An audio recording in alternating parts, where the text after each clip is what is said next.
इस कलकाल में आगे ऐसा समय आएगा कि आपको भगवत चर्चा ना तो आपको सुनने को मिलेगी ना करने दिया जाएगा।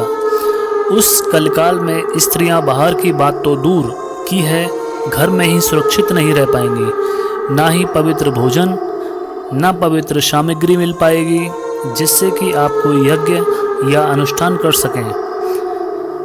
ऐसे समय में अगर कोई बचा सकता है तो वह अमूल्य रस है, वह है राधा नाम रस, श्री राधा नाम का प्रकाश।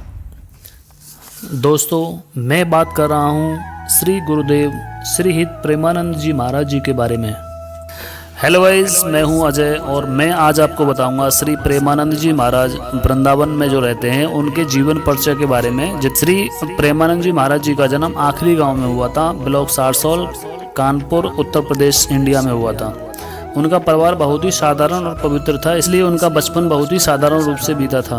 बचपन से उनका बौद्धिक स्तर अन्य बच्चों से अलग था। उनका ज़्यादा ध्यान भक्ति भाव पर था। बचपन में मंदिर जाना, कीर्तन करना और चालीसा का पाठ करना आरंभ किया। घर का माहौल आध्यात्मिक होने की वजह से प्रेमानंद जी महाराज ने कम उम्र में चालीसा का पाठ पढ़ना शुरू कर दिया। उनके माता पिता हमेशा संत सेवा और अनेक सेवा में लगे रहते थे। बड़े भाई ने श्रीमद् भागवत के श्लोक पढ़कर परिवार को आगे बढ़ाने का काम किया। जब प्रेमानंद जी महाराज 5वीं कक्षा में थे तब उन्होंने गीता श्री सुख सागर पढ़ना शुरू किया।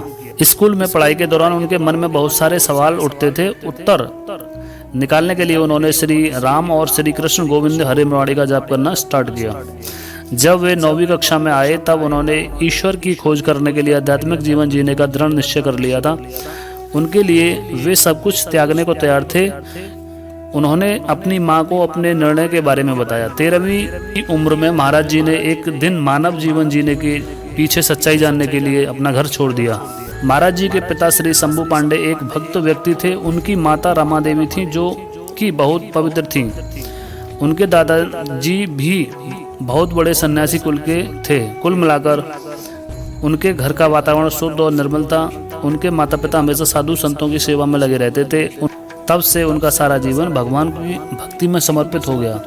अब वे अपना ज़्यादातर समय अकेले में बिताना पसंद करते थे। भोजन पाने के लिए भिक्षा मांगते और कई दिनों तक उपवास करते और हमेशा भगवान की लीला में मग्न रहते।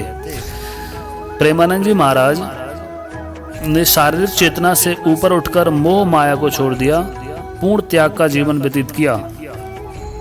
उसके बाद उन्होंने आकाश वृत्ति को स्वीकार किया, यानी बिना किसी व्यक्ति प्रयास के केवल वही स्वीकार करना जो सन्यासी के रूप में उनका अधिकांश समय गंगा नदी के किनारे बीतता था।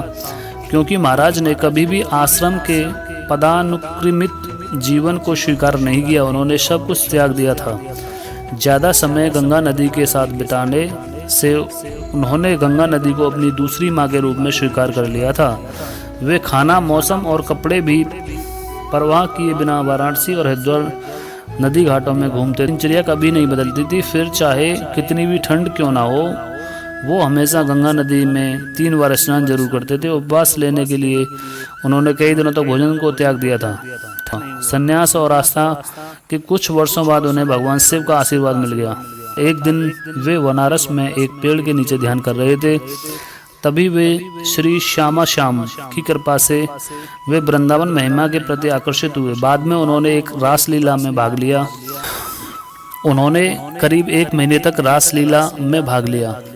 उनकी दिनचर्या सुबह के समय श्री चैतन्य महाप्रभु की लीला और रात में श्री श्यामा श्याम की रास लीला देख 1 महीने के अंदर ही वे लीला में इतने मग्न और आकर्षित हो गए कि वह उनके बिना अपने जीवन जीने की कल्पना भी नहीं कर पा रहे थे।